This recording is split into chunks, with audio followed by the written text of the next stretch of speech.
été placé ici simplement pour qu'il y ait un être humain de plus. Chacun a un rôle à jouer.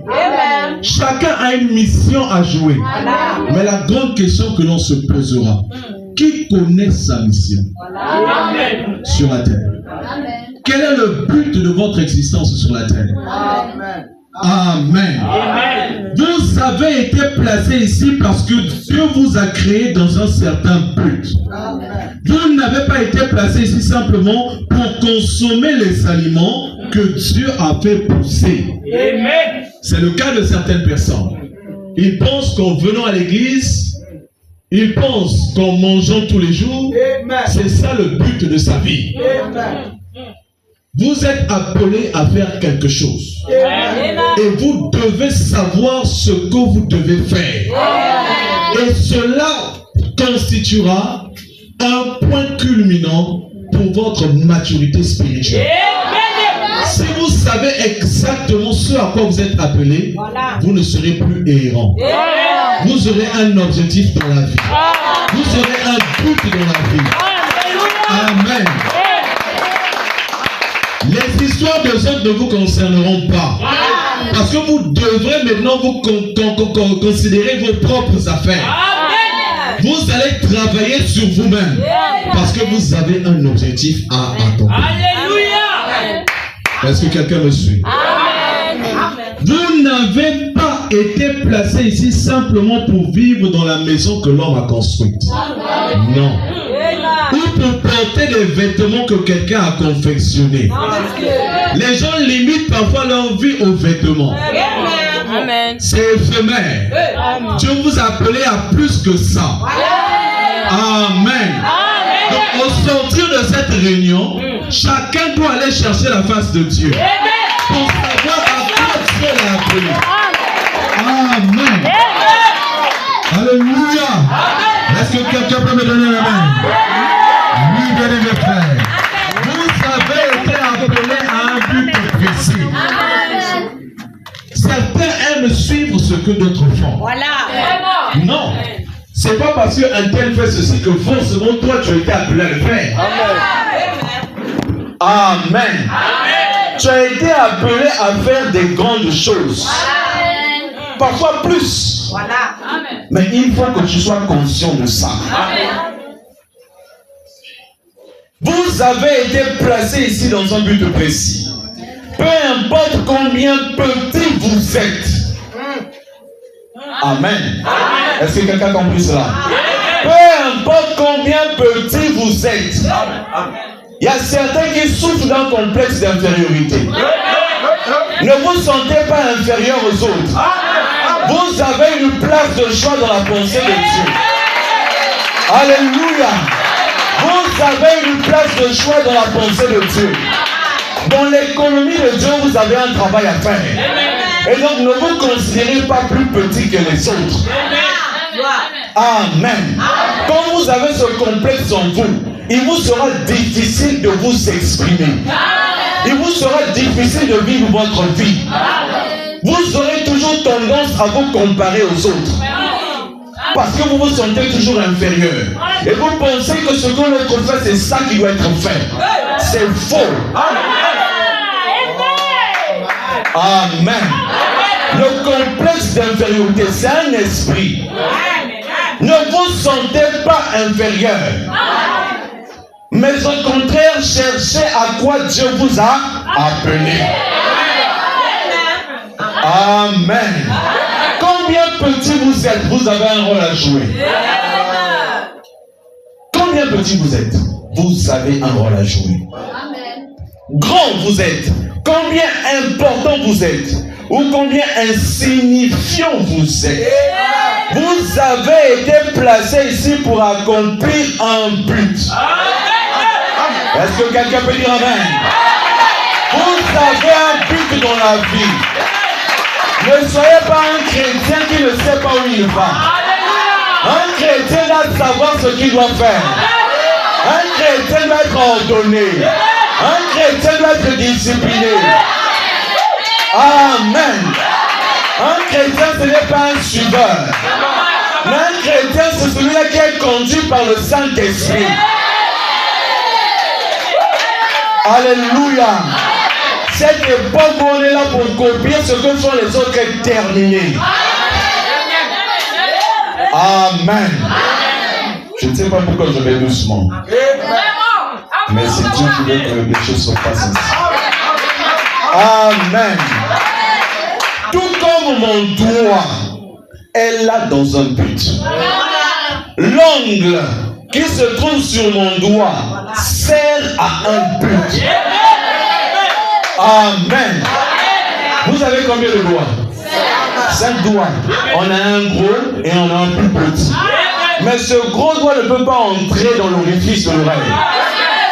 On a besoin du plus petit pour... Amen.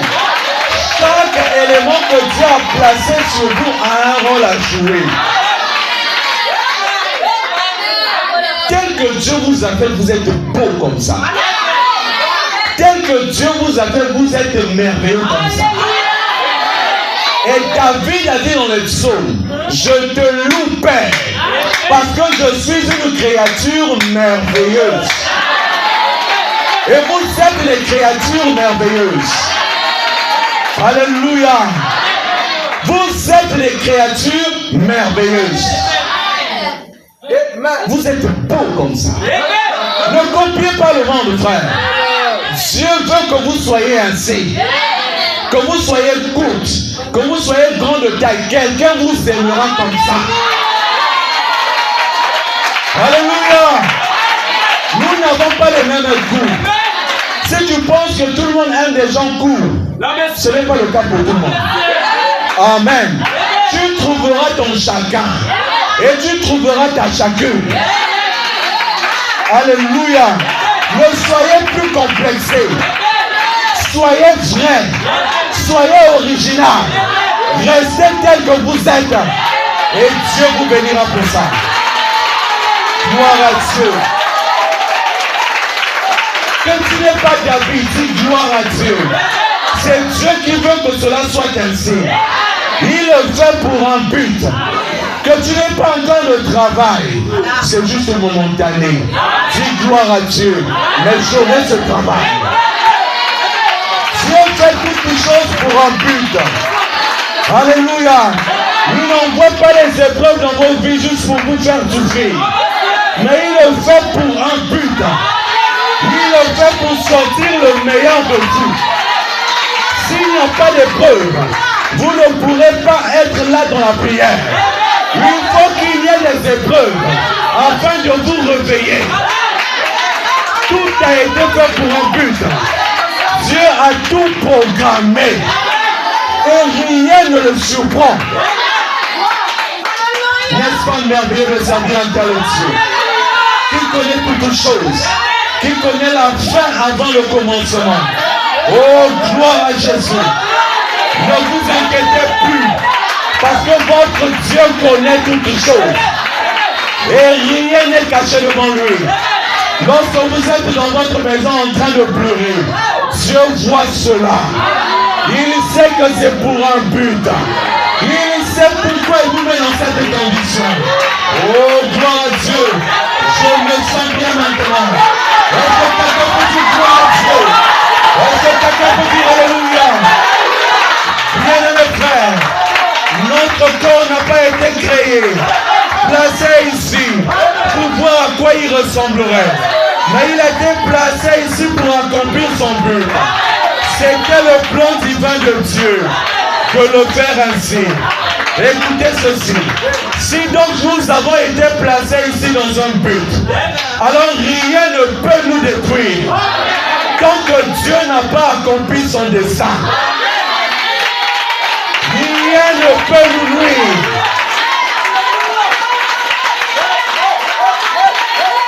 Oh, gloire à Jésus. Rien ne peut nous nuire.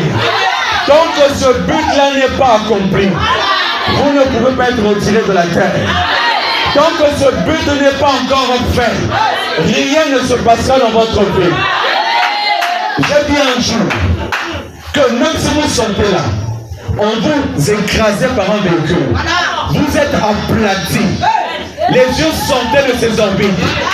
Mais tant que ce n'est pas encore le terme de votre vie, Dieu va créer une situation. Alléluia. Vous allez ressusciter. Parce que ce n'est pas encore la fin de votre vie. C'est pourquoi je demande à chacun de connaître le but de sa vie. Ce n'est pas pour rien que la Bible dit, non, je ne mourrai pas, je vivrai. Et je raconterai les œuvres de l'Éternel. L'église, connaissez qui vous êtes. Et connaissez ce à quoi Dieu vous a appelé. Vous n'allez plus tomber. Alléluia. Rien ne peut vous nuire. Tant que ce but dans lequel Dieu nous a placés ici n'a pas été manifesté. Quels que soient les ennuis que nous avons, quels que soient les chagrins ou les peines qui nous accablent, toutes ces choses ont leur raison d'être. Elles sont là pour une raison. Alors ne vous plaignez plus. Quand vous êtes soumis aux épreuves, ne vous plaignez plus. Il y a certains qui passent d'épreuve en épreuve, de situation en situation. Dès qu'il finit une épreuve, c'est une autre qui vient. Alléluia. C'est comme le cas de Job. Lorsque il a été, ses enfants lui ont été retirés. Ses biens lui ont été retirés. Remarquez une chose, que la nouvelle ne faisait que se succéder. Alléluia. Mais Dieu le faisait pour un but. Il voulait montrer à Satan que malgré les épreuves, quand un fils de Dieu sait en qui il a cru, il ne peut jamais abandonner. Alléluia. Peu importe les ennuis, quelle que soit la difficulté de l'épreuve, n'oubliez pas ceci, rien ne vous arrivera. Gloire à Dieu. Il y avait un homme du nom de Jean. Il avait été placé dans une cuve d'huile. Il avait été bouilli pendant 24 heures. On pensait qu'en lui mettant dans cette cuve, on devait lui retirer le Saint-Esprit. Alléluia. Mais rien ne s'est fait. Parce que son but n'avait pas encore été atteint. L'eau bouillie ne lui a rien fait. Gloire à Dieu. Les 3 Hébreux qui ont été jetés dans la fournaise, ce n'était pas encore leur temps. C'est pourquoi le feu n'a rien fait sur eux. Alléluia. Est-ce que vous comprenez ma pensée? Tant que Dieu n'a pas encore fini avec vous, rien ne se passera. Amen. Oui, frère, Dieu a tout fait pour un but. Dieu a une raison pour toutes choses. Et donc, quand vous voyez un frère se lamenter constamment, dites-vous simplement qu'il n'a pas encore compris le but de sa vie. Alléluia. Généralement, ceux qui sont appelés à des grandes destinées, ils passent par les épreuves très difficiles. Amen. Plus l'épreuve perdure, plus la gloire sera aussi grande. C'est un principe avec Dieu. Pour ceux qui lisent bien leur Bible, remarquez que toutefois que Daniel a été éprouvé, à la fin de l'épreuve, il avait été élevé. Et donc, si votre épreuve que vous vivez là, quand cette épreuve vous prend fin et que vous n'êtes pas élevé, il y a un problème quelque part. Parce que chaque épreuve est destinée à vous faire passer à l'étape supérieure. Et vous devez veiller à ça. Chaque épreuve doit vous faire passer à une étape supérieure. Et vous devez connaître le but de chaque épreuve. Mais pourquoi Dieu m'éprouve dans ceci? Pourquoi il m'éprouve dans cela? Vous devez comprendre ça. Et quand vous comprendrez ça, l'épreuve sera très facile pour vous. Amen. Et vous saurez même comment prier. Parce que vous connaissez le but de l'épreuve. Si je posais la question à certaines personnes ici, dans quoi tu es éprouvé actuellement? Que me diras-tu? C'est ça la vie chrétienne, frère. La vie chrétienne, c'est pas venir à l'église repartir. Non! La vie chrétienne, on doit observer. La vie chrétienne, on doit analyser. Dans la vie chrétienne, on doit sonder. On doit voir si on avance ou pas. Tu as cru, ça fait combien d'années? Est-ce que tu avances ou tu recules? Amen. C'est ça la vie. Ce n'est pas les débats. Non. La vie chrétienne, c'est un examen continuel. On doit apprendre à s'examiner continuellement. Et savoir que hier, j'étais à tel point.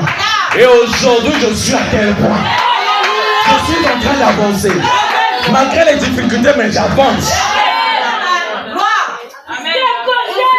Amen. Ne soyez pas négligents, mais veillez sur votre vie. Combattre le bon combat de la foi. Alléluia. Est-ce que quelqu'un comprend maintenant le but? Est-ce que quelqu'un comprend la raison de l'existence? Dieu a tout fait pour un but. Amen. Oui, notre thème de ce soir, c'est combattre le bon combat. Et il a été donné à chacun d'accomplir une mission personnelle. Personnelle. En dehors de la mission générale qui est donnée à tous les chrétiens.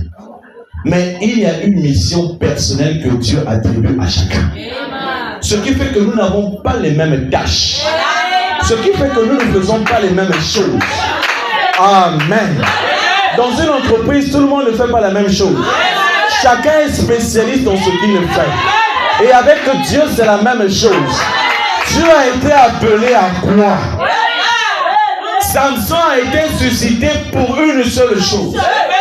Pour détruire les Philistins. C'était ça son but.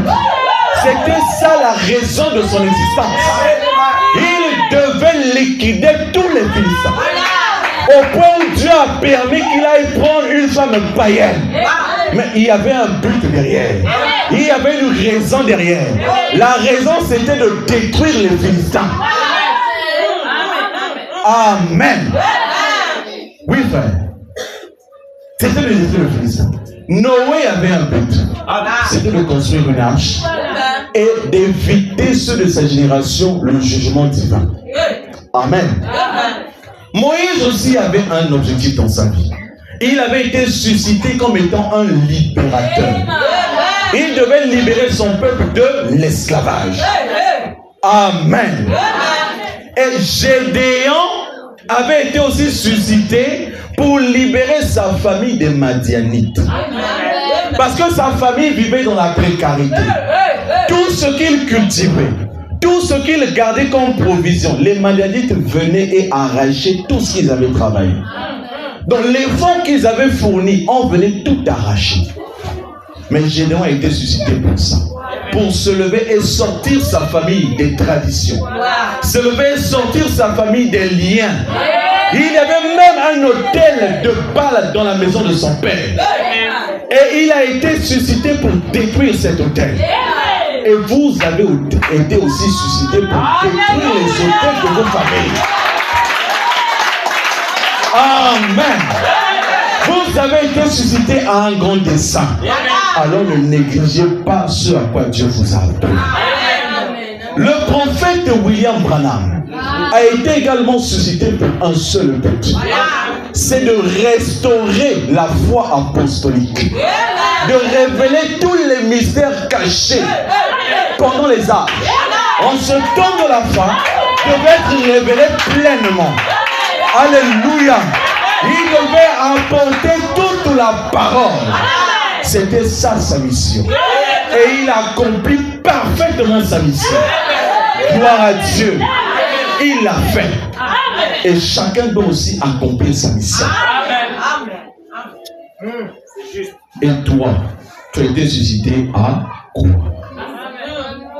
C'est quoi le but de ta vie? Tu as été suscité pour faire quoi, mon frère? Amen. La vie, c'est un combat. Je répète encore. Combattre le bon combat de la foi. Amen. La vie sur cette terre est rude. Elle est difficile. Dans la mesure où nous mettons les pieds sur cette terre des montagnes, les ennuis commencent. Et si nous remontons le cours des événements, nous remarquons que dès le sein maternel, les combats commencent déjà. Amen. Oui, frère. Le combat est pour tout le monde. Vous ne pouvez pas vivre sur cette terre si vous n'êtes pas capable de combattre. Je vois ici des combattants. Si vous êtes arrivé à ce niveau-là, c'est parce que vous avez combattu. Et la vie est tellement difficile que vous êtes obligé de combattre. Les conditions sont réunies pour vous emmener à combattre. Amen. C'est cela, mon bien-aimé. Et ce combat n'a pas commencé ici sur la terre. Ce combat a commencé là au ciel. Quand Lucifer a voulu détrôner Dieu, c'est alors que Michael s'est levé pour combattre Lucifer et le tiers des anges qui ont été séduits. Amen. Et quand il a combattu Lucifer, et lui et ses anges, ils ont été précipités sur la terre. Le combat qui était au ciel est descendu sur la terre. Nous étions en paix. Nous n'avions pas de problème. Mais il y a quelqu'un qui s'est levé pour séduire. Il y a quelqu'un qui s'est levé parce que dans son cœur, il y avait de l'orgueil. Tout a commencé par l'envie. Tout a commencé par l'orgueil. Quand dans votre cœur naît de l'orgueil, vous êtes à votre perte. Faites attention, frère. Quand vous constatez que dans votre cœur, il y a maintenant de l'orgueil, priez Dieu. Venez à la chaîne. Dites à Dieu, Seigneur, je n'ai pas besoin de ça. C'est à cause de l'orgueil que la terre est devenue un champ de bataille. C'est à cause de l'orgueil que nous sommes tous là en difficulté. Mais tout cela a été fait pour un but. Gloire à Dieu. Il ne fait pas les choses au hasard. Bien que Satan ait été précipité sur la terre, mais Dieu avait un dessein. Dieu avait un plan qu'il avait préparé. Il a joué le plan avec Adam. Il a joué le plan avec Adam. Et Adam a accepté de tomber. En acceptant les paroles de sa femme, la chute est entrée. La difficulté est entrée. La mort est entrée. Mais dès le jardin d'Éden, Dieu avait prévu un agneau. Gloire à Dieu. Il n'est jamais en retard. Il prévoit toutes choses au bon moment. Alléluia. Dieu n'est jamais surpris par des événements. Il n'est jamais surpris. Et donc Dieu a pourvu un agneau. Et cet agneau-là annonçait le véritable agneau qui devait venir. Et la mort de Christ sur le bois de Calvaire nous ramène encore en Éden. Dans cette position que nous avions perdue. Amen. C'était juste pour montrer que le combat qui était au ciel est descendu sur la terre. La femme a commencé à accoucher avec douleur. Pourquoi? Parce que le combat était sur la terre. Dès le sein maternel, beaucoup l'ont vécu. Des combats. Combat sur combat.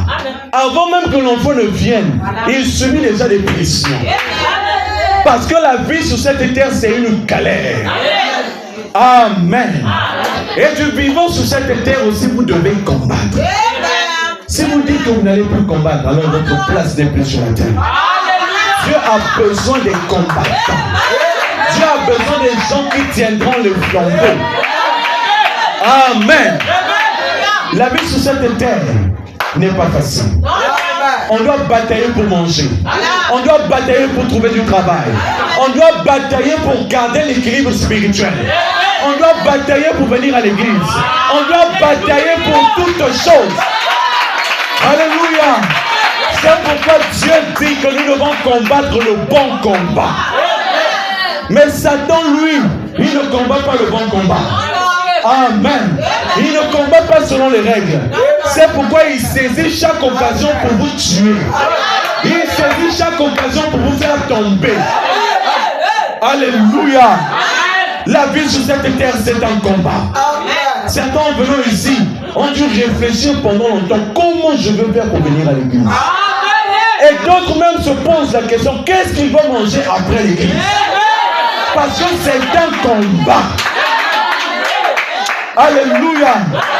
Et dans Jean au chapitre 7 verset 1, il est dit, le sort de l'homme sur la terre est celui d'un soldat. Alléluia. Et ses jours sont ceux d'un mercenaire. Amen. Est-ce que vous comprenez ça? Dieu compare la vie de l'homme à celle d'un soldat. Et un soldat, c'est quelqu'un qui est toujours prêt pour le combat. Un soldat, c'est quelqu'un qui a toujours son arme. Alléluia. Un soldat, c'est quelqu'un qui est toujours vigilant. Amen. Un combat. Et un combat est un test de force. Quand un combat arrive, c'est pour montrer qui est le plus fort. Alléluia. Qui est le plus fort? Un combat est un test de force. Et dans une bataille, quand une bataille s'enclenche, vous ne pouvez pas être neutre. Vous devez choisir un camp. Soit vous êtes du côté de Dieu, soit vous êtes du côté de Satan. Alléluia. Ce sont les principes du combat. Nous parlons du combat. Nous parlons de combattre le bon combat. Si vous dites combattre, dans quel camp êtes-vous? Est-ce que vous êtes dans le camp de Dieu ou est-ce que vous êtes dans le camp de Satan? Vous ne direz pas que vous êtes neutre, ni dans le camp de Dieu, ni dans le camp de Satan. Ça ne se passe pas comme ça. Vous devez choisir le camp que vous devez servir. Vous devez choisir celui que vous devez adorer. Josué a dit au peuple, maintenant choisissez qui vous devez servir. Est-ce le Dieu de vos pères qui se sont éloignés en adorant les Baals ou le Dieu d'Israël? Mais sachez une chose, moi et ma maison, nous servirons l'Éternel. Alléluia. Et j'aimerais que ce soir, que mon choix était déjà fait. J'ai choisi de servir l'Éternel. Non seulement moi, mais aussi ma maison. Et ma maison et moi servirons l'Éternel. Nous devons servir l'Éternel. Arrêtez d'avoir des pieds un dehors, un dedans. Ce n'est plus le temps de tonguer, mais c'est le temps de choisir qui est-ce que vous allez servir. Est-ce que vous allez servir Dieu ou est-ce que vous allez servir Satan? Si vous acceptez de servir Dieu, alors combattez les guerres de l'Éternel. Alléluia. Si vous voulez servir Dieu, alors combattez pour les intérêts du royaume. Et quand vous combattrez pour les intérêts du royaume, l'Éternel lui-même sera avec vous. Alléluia. Parce qu'il a dit dans sa parole qu'il est l'Éternel des armées. Alléluia. Et quand les soldats vont au front, généralement pour leur donner du courage, le commandant en chef se tient devant l'armée. Gloire à Dieu. Et notre Dieu ne se tient pas à l'arrière. Notre Dieu se tient toujours devant. Pour motiver ses troupes. Alléluia. Il est là, avec son épée à la main, prêt à combattre. Et vous devez combattre avec le roi des rois. Gloire à Dieu. Nous sommes en pleine guerre. Et lorsque vous acceptez de suivre le Seigneur, vous vous engagez personnellement et officiellement à combattre. Ça veut dire qu'à n'importe quel moment, vous pouvez recevoir une balle. À n'importe quel moment, vous pouvez être atteint. À n'importe quel moment, vous pouvez être appelé au front pour aller combattre. Amen. La Bible dit dans Luc 9, verset 62, Jésus répondit, quiconque vous met la main à la charrue et regarde en arrière n'est pas propre au royaume de Dieu. Alléluia. Quand vous acceptez de servir le Seigneur, ne regardez plus en arrière. Laissez vos fautes, laissez toutes ces choses-là. Ce sont des choses passées. Tournez vos regards vers l'avant. Une personne qui marche toujours en regardant, il finira par commettre un accident. Amen. Laissez Dieu combattre pour vous. La bonne nouvelle, c'est que Dieu ne nous laisse pas combattre seul. La bonne nouvelle, c'est qu'il est toujours avec nous. Et dans 2 Timothée, chapitre 3, verset 12, il est dit, tous ceux qui veulent vivre pieusement en Jésus-Christ seront en persécution. Alléluia. Beaucoup ignorent cette écriture. Quand on dit aimer la vie de la sanctification, ça veut dire que indirectement, vous acceptez d'être persécuté. il n'y a pas d'amen, hein? Quand vous décidez de vivre pieusement, en suivant Jésus, ça veut dire que vous serez persécuté. Et cette persécution peut venir de partout. Ça peut venir de votre propre père. Ça peut venir de votre propre mère. Ça peut venir de vos oncles, de vos tantes, de vos frères, ou de quelqu'un qui est dans la rue. Ça peut venir de n'importe où et de n'importe qui. Alors pourquoi êtes-vous surpris quand vous êtes éprouvé? Vraiment. Vous êtes surpris pourquoi? Vous êtes surpris pourquoi? Parce que vous avez déjà accepté d'être persécuté. Amen. Et si on a fait ces choses au roi vert, vous pensez que le roi sec sera épargné? Non. Quand nous chantons tous, être comme Jésus.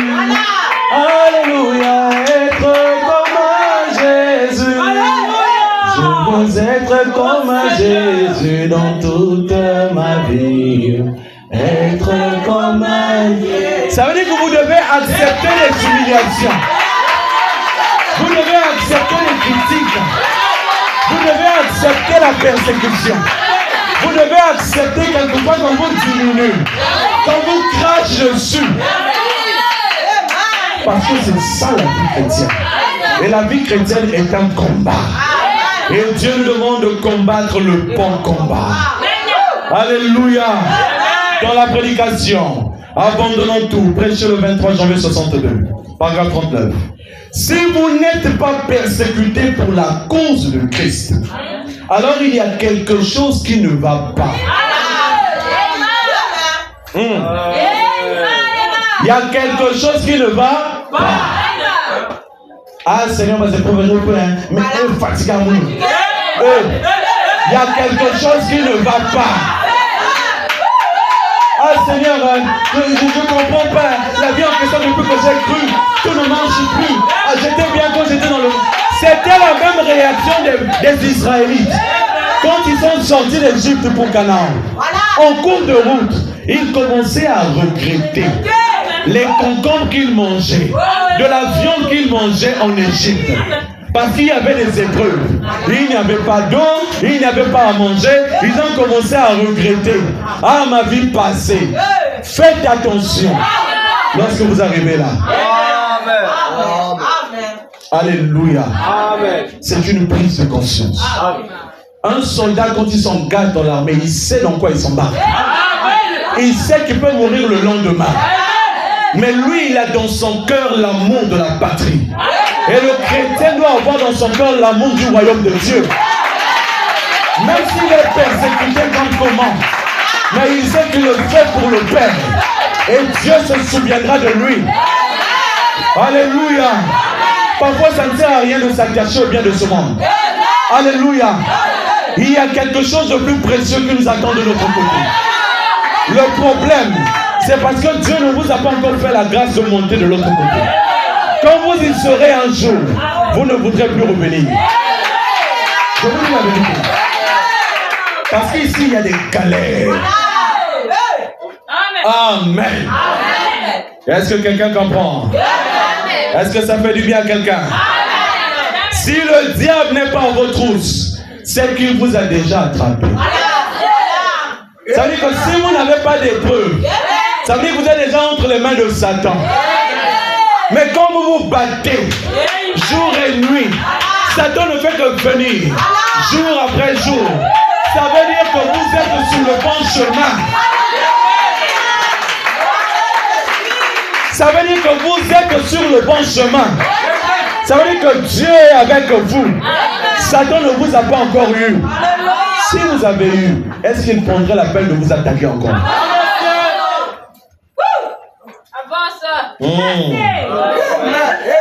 Ça, ce n'est plus du lait, hein? Alléluia. Ça, c'est de la nourriture solide.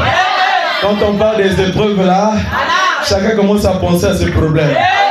Ah, Seigneur, qui s'allie aussi, on a compris. On a plus à faire. Frère, va prier. Demande à Dieu le but de ton existence. C'est tout. Car aussi longtemps qu'il est à vos trousses, c'est un signe qu'il ne vous a pas encore attrapé. Mais s'il n'est pas à vos trousses, c'est un signe qui vous a déjà attrapé. Ainsi, rappelez-vous, tant qu'il vous attrape violemment, qu'il vous attaque violemment, vous avez encore quelques bons qui vous séparent de lui. Continuez à aller de l'avant. Je sais que ça fera du bien à quelqu'un ce soir. Parce que nous passons tous par les épreuves. Mais certains ne savent pas quelle est l'importance de ces épreuves-là. Amen. Nous sommes de Dieu. Le monde ne nous aime pas. C'est pourquoi ils vont toujours nous persécuter. Tant que Jésus ne reviendra pas, dites-vous dans votre tête que vous allez continuer à combattre. Si vous êtes fatigué, dites à Dieu, Seigneur, retire-moi ce monde de la terre. Et vous partez, vous nous laissez. Nous, on va continuer à combattre. Et nous irons à l'enlèvement vivant. Alléluia. Parce que là aussi, c'est une grâce. Amen. Gloire à Dieu. Dans 2 Timothée au chapitre 2, versets 3 et 4, il est dit: souffre avec moi comme un bon soldat de Jésus-Christ. Alléluia. Souffre avec moi. C'est Paul parlant à Timothée, son fils. Alléluia. Comme un bon soldat. Or, un soldat, c'est quelqu'un qui est de nature disciplinée. Mais les chrétiens d'aujourd'hui ne sont pas disciplinés.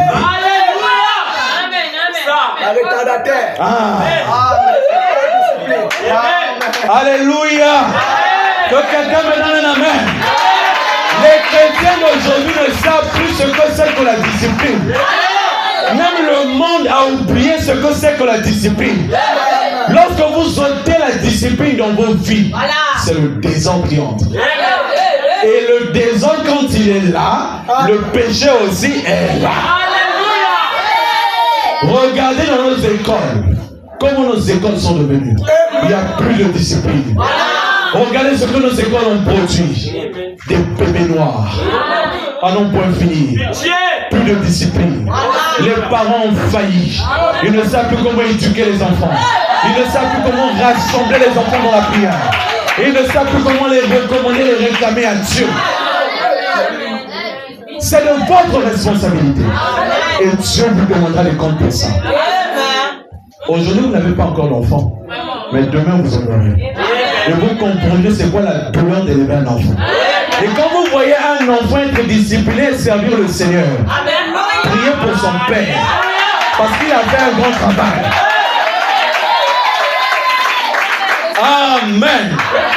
Un soldat, c'est quelqu'un d'obéissant de nature. Il respecte l'autorité. Un soldat n'est pas indiscipliné. Un soldat n'est pas désobéissant. Un soldat, c'est quelqu'un qui respecte les autres. Un soldat n'est pas impoli. Mais nous avons aujourd'hui des chrétiens impolis. Des chrétiens désobéissants. Ils ne savent plus comment respecter les aînés. Vous êtes là dans l'assemblée. Au nom de frères, vous vous emmenez à désobéir, à ne plus respecter les aînés. C'est un péché. Respectez vos frères. Respectez les sœurs. Quand vous savez qu'un tel est plus âgé que moi, respectez-le. Ce n'est pas parce que vous êtes frère en Christ que vous êtes amené à ne plus le respecter. Non, frère. Revenons à l'original. Revenons à la Pentecôte. Quand la discipline reviendra, le Saint-Esprit aussi reviendra. Parce que la Bible dit que Dieu est un Dieu d'ordre. Il n'est pas un Dieu de désordre. Et Dieu est le commandant en chef. Et chaque chrétien est un soldat. Et doit obéir à la parole du Seigneur. Quand la parole de Dieu est donnée, il doit obéir. Et se plier au commandement de Dieu. Alléluia. Il n'est pas de soldat qui s'embarrasse des affaires de la vie. S'il veut plaire à celui qui l'a enrôlé. Un soldat ne se soucie pas des choses de la vie. C'est pas ça la mentalité d'un soldat. Un soldat, ce qui le préoccupe, c'est atteindre le but. C'est remplir sa mission. Alléluia. Revenons à la parole. Que chacun revoie ses objectifs. En tant que chrétien, ce qui doit primer, ce sont les intérêts du royaume. Parce que nous sommes des soldats de Christ. Alléluia. La Bible dit, recherchez d'abord le royaume des cieux. Et le reste vous sera donné par le Christ. Certains n'arrivent même plus à grandir dans la foi à cause des soucis de la vie. Des soucis de la vie. La convoitise de la chair. Ça vous apporte quoi? Depuis que vous avez commencé à convoiter, ça vous emmène où? Ça ne fait que vous éloigner de Dieu. C'est juste. Ça ne fait que vous éloigner de Dieu. Arrêtez ça. Dieu a besoin de vous utiliser. Dieu a besoin de vous comme des soldats. Alors la seule chose qui doit vous préoccuper, c'est plaire au Seigneur. Alléluia. Non pas plaire aux hommes. Nous ne faisons pas les choses pour plaire aux hommes, mais nous devons plaire à Dieu. Vous ne comprenez peut-être pas en français. En kikongo on dit Big Matalana. Big Matalana. Alléluia. Amen. Amen.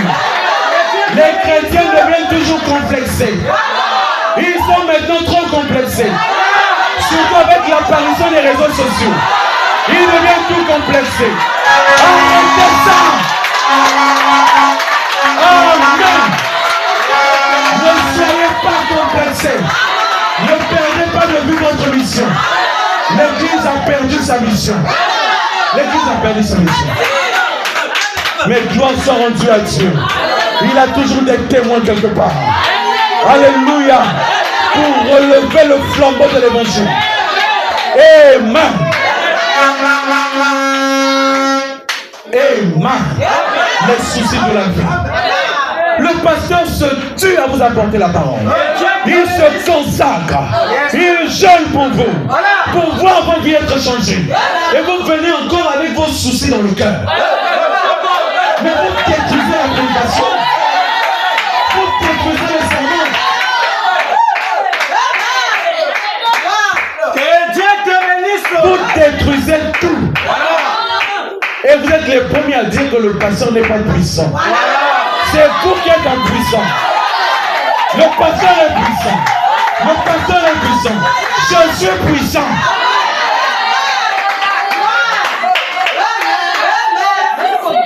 On est appelé à accomplir les grandes œuvres.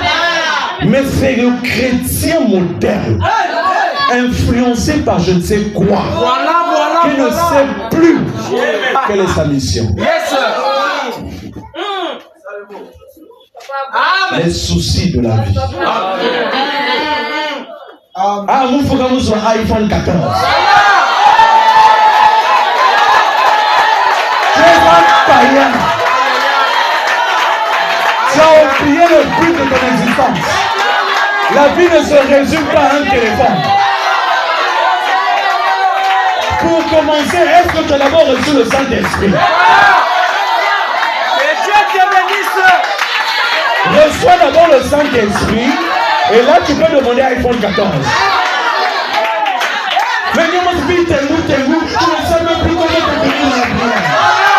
Et te voilà tu es encore exigeant.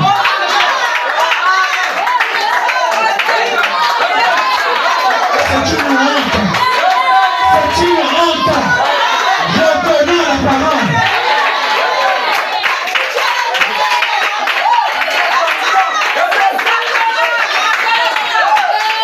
Le prophète dit.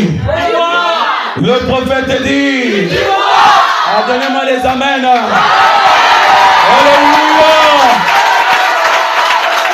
Gloire à Dieu.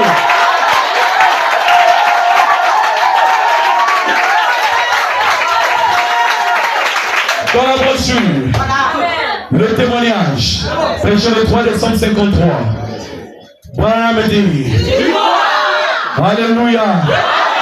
Donc, dans la rédemption, par le jugement, paragraphe 32, il est dit, si vous devenez un chrétien, juste pour qu'on vous regarde,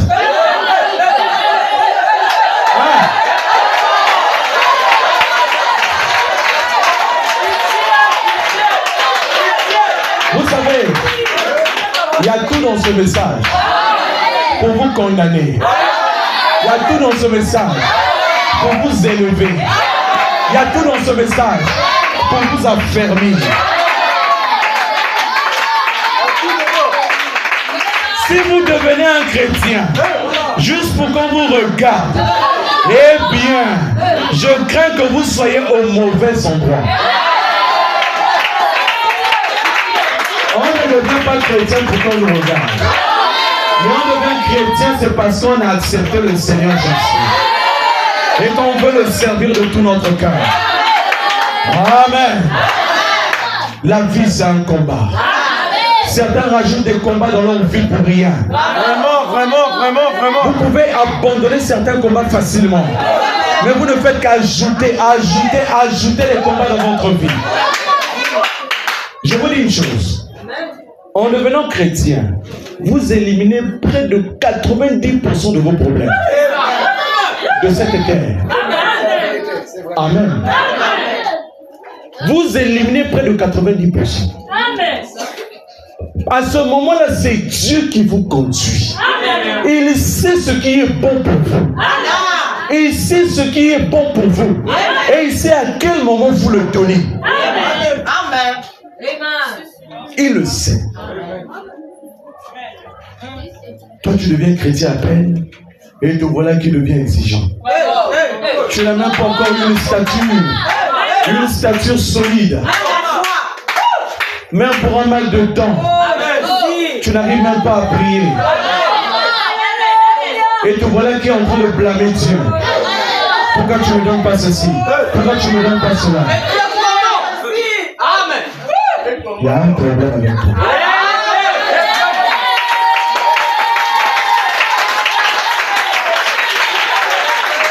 Ce n'est pas à nous de conduire Dieu, mais c'est à Dieu de nous conduire.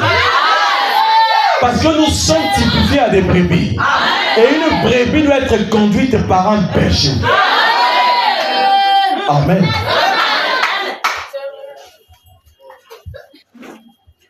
Granabedi, dans la brochure témoignage, c'est vous qui devez faire cela.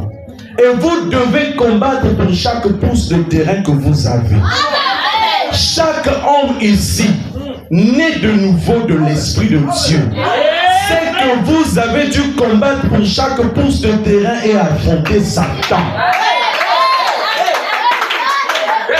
Cette citation-là, elle est valable pour tous ceux qui sont nés de l'Esprit de Dieu. Parce qu'ils comprendront mieux ça.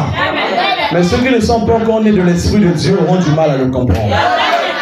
Parce que quand vous passez par une difficulté et vous connaissez les peines de ce chemin-là, vous saurez mieux comprendre les choses.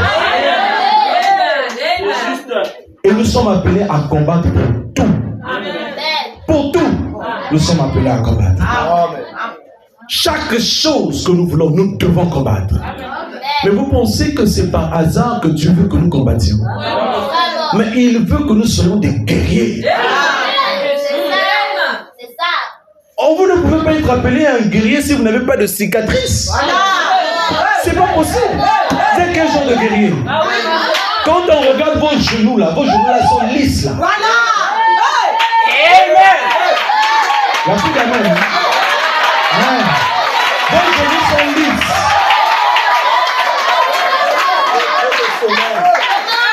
Parce que vous ne savez pas comment vous tenir sur vos genoux. Je ne sais pas pourquoi Dieu conduit les choses ainsi. Mais j'aime cela. Gloire à Dieu. Mes amis, ceci n'est pas un pique-nique. C'est un champ de bataille. Vous voyez, nous ne sommes pas venus ici pour manger des biscuits. Nous sommes dans une bataille. Et quand vous êtes sur un champ de bataille, vous pourrez être appelé à recevoir des coups. pour être appelés à recevoir des balles. Il y a d'autres soldats qui ont été amputés parce qu'ils ont reçu une décharge. Mais ils ne sont pas morts. Ils vivent toujours et continuent à combattre. Gloire à Dieu. Et nous sommes des soldats de Jésus. Oh, gloire à Dieu. Il arrive quelquefois que Satan nous inflige des coups, mais ça ne nous dit rien. Même si nous tombons, nous allons nous relever. Parce que dans le champ de bataille, on ne doit pas rester là. On doit se relever et continuer à combattre. Dans un ring, vous serez aussi appelé à recevoir les coups de l'adversaire. Quelquefois, le coup peut être fatal. Amen, amen, amen. Peut être fatal. Vous recevez un coup de Satan, ça vous fait mal. Mais comme un guerrier, vous vous levez. Vous dites ça va aller. Je prends soin. Gloire à Dieu. Je continue à combattre. Oh, alléluia. Ayez la mentalité d'un guerrier. Ayez la mentalité d'un soldat. Comme David, ce jeune homme, gringalé.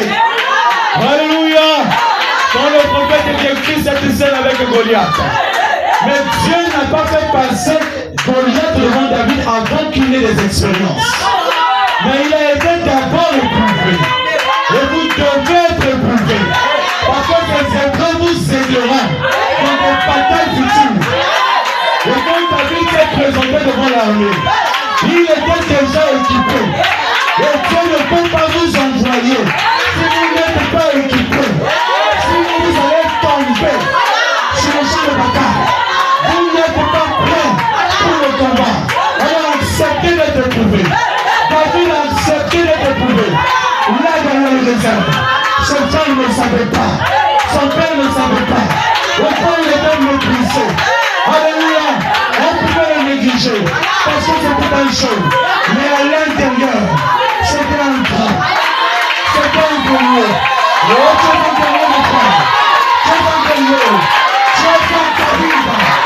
Et tu vas relever la petite. Amen. Écoutez mon frère, ce n'est pas fini.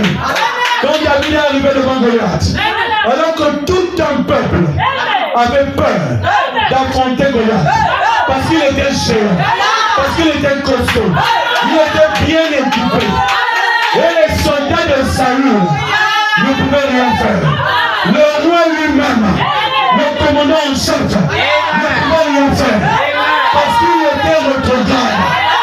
Il avait déjà abandonné Dieu. La raison pour laquelle vous avez peur, c'est parce que vous avez déjà abandonné Dieu. Même une personne qui a Dieu dans son cœur n'aurait pas peur. Il va affronter. Et quand David s'est présenté là, il écoutait ce que le peuple disait. Il a dit non, non, non, non. Je ne permettrai pas que l'armée de l'Éternel soit défiance. Il est allé voir le roi. Il dit, oh, moi je veux affronter ce temps. Il a seulement briefé. Il dit que moi, quand j'étais dans les champs, un lion est venu et a pris le brebis. Je l'ai consulté. Je l'ai arraché de la gueule du lion. Et la brebis était seule. Ce n'est pas tout mon roi. Il y avait aussi l'ours qui est venu et prendre la brebis. Mais j'ai terrassé l'ours. Gloire à Jésus. Et ce Goliath, c'est un circoncis. Je vais aussi le terrasser. Amen. Il savait qu'il n'était pas n'importe qui. Et quand il s'est présenté devant Goliath, il a simplement pris les 5 pierres. Et les 5 pierres, c'était le type du nom de Jésus. Alors dans l'adversité, prononcez le nom de Jésus. Dans des combats, prononcez le nom de Jésus. Dans des épreuves, prononcez le nom de Jésus. Ne vous lassez pas de prononcer ce nom. Parce que c'est un nom qui procure la victoire. C'est un nom qui donne la victoire. C'est ce nom qui fait trembler l'enfer. Et quand il a affronté Goliath, Goliath n'a pas résisté. Même pas 5 minutes. Il est tombé. Un géant. Mais il est tombé. Parce qu'en David, il y avait l'ancien des jours. Il y avait le guerrier des guerriers. Alléluia. Qui a combattu pour David. Donc n'ayez pas le bon combat de la foi.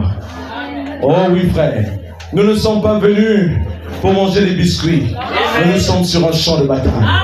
Et dans ce champ de bataille, on doit être vigilant. Parce qu'on ne sait pas d'où viendra la balle. On ne sait pas qui complétera contre qui. On ne sait pas qui est en train de manigancer quoi. On doit être sur ses gardes. Et le chrétien est comme un soldat sur un champ.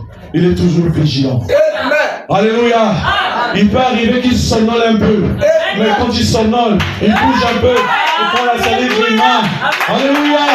Ça peut arriver à cause de la fatigue, à cause des combats, qu'il puisse somnoler. Mais il finit par rester debout et à vaincre chaque ennemi. Alléluia. Parce qu'il ne perd pas son objectif de vue. Un soldat est prudent. Un soldat est vigilant. Et le chrétien doit être vigilant. Amen. N'explosez pas vos vies n'importe comment. Les réseaux sociaux là, laissez ça. Amen. Tu es ici en Mota, tu prends photo, je suis en Mota. Tu arrives là-bas à la CNCS, maintenant à la CNCS. Tu continues, tu arrives là-bas au carrefour de Makayabou, bien arrivé à Makayabou. Tu arrives à la maison, tu prends ton assiette, prête à manger. C'est quelle vie ça? Tu es en train d'exposer ta vie. Le chrétien est vigilant. Ne vous attirez pas des combats n'importe comment. On a déjà beaucoup à faire. Laissez parfois le patient tranquille. Lui aussi il a ses combats. Ne le fatiguez pas. Laissez. Amen. La vérité. Amen. Et dans ce combat-là, nous avons des armes qu'on utilise. Alléluia. Dans le monde naturel, il y a ce qu'on appelle des armes légères. Et dans ces armes légères, vous retrouvez des pistolets, des mitrailleurs, ainsi de suite. Ça, c'est pour abattre quelqu'un qui vient vers toi. Mais si c'est une foule, tu ne pourras rien faire. Parce que l'arme ne correspond pas à celui qui est devant toi. Il y a également des armes moyennes. Vous avez là des mitrailleuses, des lance-flammes, des mortiers pour abattre un plus grand nombre. Ça, c'est l'homme qui pense ainsi. Et après, vous avez des armes lourdes. Vous avez des chars d'assaut. Vous avez toutes ces choses-là. Des bombes atomiques. Mais Dieu s'est dit que moi, pour mon peuple, pour mes soldats à moi, je ne veux pas leur donner une arme qui va s'améliorer constamment. Non. Dieu a donné la meilleure arme qui soit. Et cette meilleure arme-là, c'est la parole. Alléluia. Et cette parole-là est plus forte, est plus puissante que la bombe atomique. Vous connaissez les effets dévastateurs de la bombe atomique. Jusqu'aujourd'hui, à Hiroshima et à Nagasaki, vous qui avez tué la guerre mondiale, là, il y a encore des effets là-bas, à cause de cette bombe, depuis 1945. Mais comparez cela à la prière. Alors j'aimerais lancer un avertissement à tous les sorciers de cette église. Faites attention. Parce que nous avons notre possession une arme puissante qui est capable de vous faire disparaître.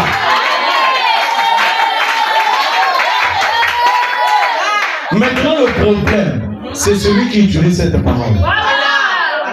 Parce que la parole ne perd pas son efficacité. Elle est toujours forte. Elle est toujours puissante. Mais toi, quand tu l'utilises, comment est l'état de ton cœur? Quand tu le vois l'épreuve, quand tu dis au nom de Jésus, dans ta pensée, ah, ma zone est fumée.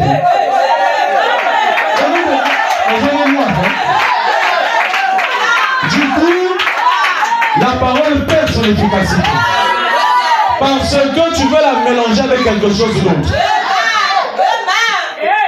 Si vous voulez être efficace, il faut faire en sorte que cette parole soit entre les mains pures. Si soit prononcée par des lèvres pures et un cœur sanctifié. Amen. Nous sommes en train d'atterrir. Le prophète dit, dans le combat, mais nous savons qui a la plus grande puissance. C'est Dieu. Et la meilleure chose que Dieu ait pu donner à son peuple pour combattre Satan fut sa parole. Amen. La parole combattra Satan n'importe où, n'importe quel moment, à n'importe quelle circonstance. Alléluia. Amen. Quand Satan est venu tenter Jésus, après son jeûne de 40 jours, Jésus lui a répondu, il est écrit. Lui aussi, il a cité la parole. Jésus lui a encore dit, il est aussi écrit. Écriture sur écriture. Et Satan fuira loin de vous. C'est ça l'arme la plus puissante. La parole.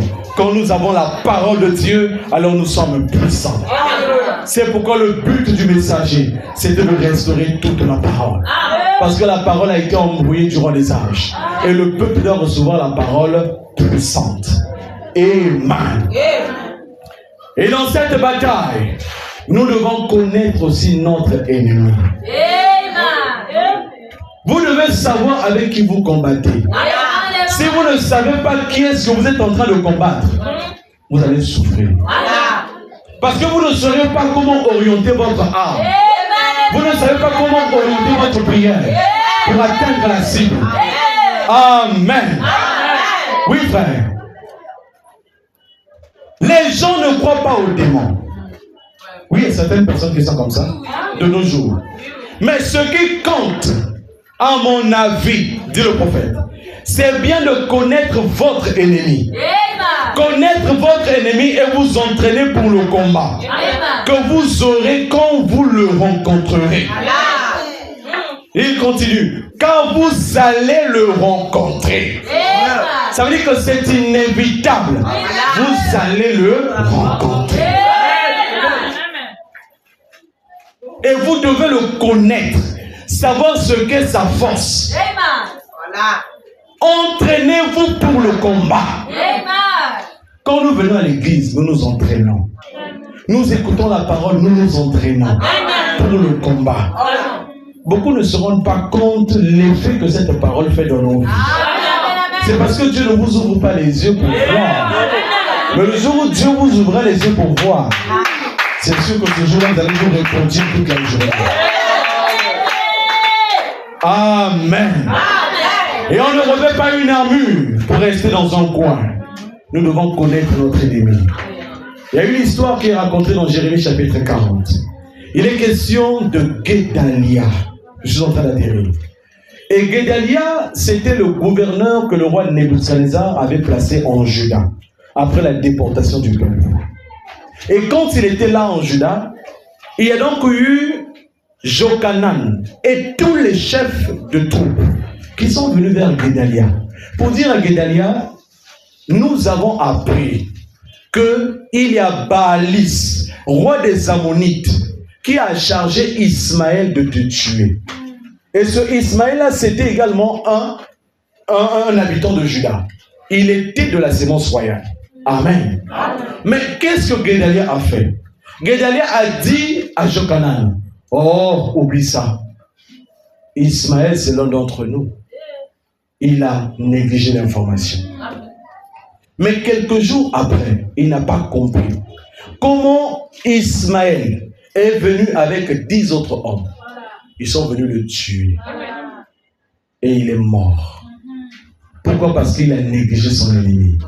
Il a négligé l'information. Pasteur, quand quelqu'un vient vous rapporter un fait à réaliser, veillez. Il se peut qu'il y ait réellement un problème.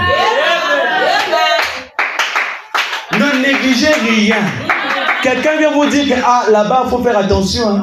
Dans cette famille-là, mon maison quelqu'un vient. Ce sont des combats que tu auras à l'avenir. Parce que tu as négligé l'information. Apprenons à ne pas négliger l'information. Un soldat ne néglige pas les informations. Mais il analyse tout pour savoir si cette information est bonne ou pas. D'ailleurs, l'efficacité de nos pays est déterminée par la capacité de leurs espions. Plus les espions rapportent des informations, plus ils sont forts. Et ils ont une longueur d'avance sur les autres. Mais Guédalia a oublié d'écouter l'avertissement de Jochanan. Et il est mort. Toi, chrétien, du haut de cette échelle, il y a des avertissements qui te sont donnés. Qui te dit que l'enlèvement est pour bientôt. Qui te dit que Jésus vient bientôt. Ça peut être demain, ça peut être ce soir. Personne ne sait. Mais comment gères-tu l'information? Est-ce qu'en rentrant à la maison, tu prends le soin d'analyser ta vie? Est-ce qu'en rentrant à la maison, tu prends le soin d'examiner ta marche? Ah Seigneur, cette semaine-là, j'ai pas fait des expériences avec toi, j'aimerais faire des expériences avec toi. Ah, cette semaine-là, je ne t'ai pas senti, Seigneur, j'aimerais te sentir. C'est une relation personnelle. Ces décisions-là, ce n'est pas Dieu qui viendra vous les donner, hein, mais c'est vous-même, à cause de l'amour que vous avez pour Dieu, qui vous poussera à le servir ainsi. Alléluia. Ne négligez pas l'information. Et on ne revêt pas une armure pour se tenir dans un coin. Mais vous avez été sauvés pour travailler. On n'habille pas une armée pour qu'elle reste au coin et flirter avec des filles. Un bel homme. Nous entraînons notre armée pour le combat. Et nous sommes ici en train d'affronter l'ennemi de notre Seigneur Jésus. L'ennemi de nos âmes. Soyons à l'œuvre avec un cœur prêt à tout combattre. Tel que vous êtes. Quand le pasteur vous dit, mon frère, on a un service, viens, accompagne-moi. Tu dois déjà être prêt. Parce que tu sais que là-bas, on va aller chasser les démons. Il y a des démons qui sont violents. Hein. Il y a certains démons, quand vous arrivez, vous n'êtes pas en ordre, il va dévoiler votre vie.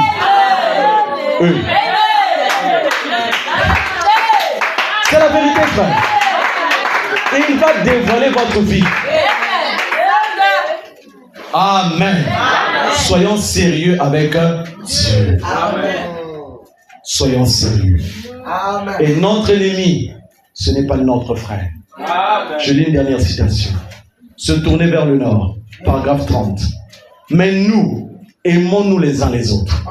Ne combattez pas les uns contre les autres. Tant que le diable réussira à vous amener à vous battre entre vous, lui n'aura plus du tout à combattre. Il se retirera, se tapera un pique-nique, observera comment vous vous battez entre vous. Et il se moquera de vous qui professez avoir le Saint-Esprit. Mais qui vous battez entre vous? Les chrétiens ne se battent pas entre eux. Notre ennemi, c'est Satan. Et nous devons tous nous liguer contre lui. Amen. À bon entendeur, salut.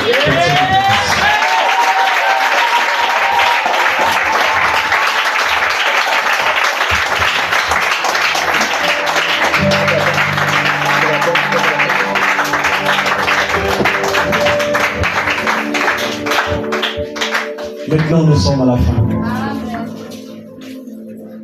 Beaucoup de choses ont été dites. Et je suis certain que nous avons été concernés par la situation. Nous avons parlé du combat, de combattre le bon combat. Alors toi, mon frère, si tu pensais que la vie chrétienne, elle est facile, tu te trompes. C'est une vie de guerre. Une vie de combat. Le frère Adam dit, il y a longtemps, quand nous venions ici, on jouait à la croix au piano, quand la cloche sonnait et qu'on entrait. Il était difficile de trouver un œil sec dans l'église. Tout le monde pleurait, lentement, la douceur. J'aime vraiment cette vieille manière. La douceur, la tendresse, la puissance du Saint-Esprit. Un brisement. Avant de pouvoir donc faire du progrès, nous devons premièrement être brisés. Vous savez, comme le potier, le prophète était descendu dans la maison du potier pour être brisé, afin d'être refaçonné. S'il n'y a pas de brisement, on ne sera pas refaçonné. Il vous faut premièrement être brisé. Alors je lance un appel à celui qui n'a pas encore pris la décision ferme de suivre le Seigneur, de venir à l'autel. Le temps n'est plus à blaguer, mais le temps est à être sérieux dans la marche. C'est le moment de s'engager à Dieu.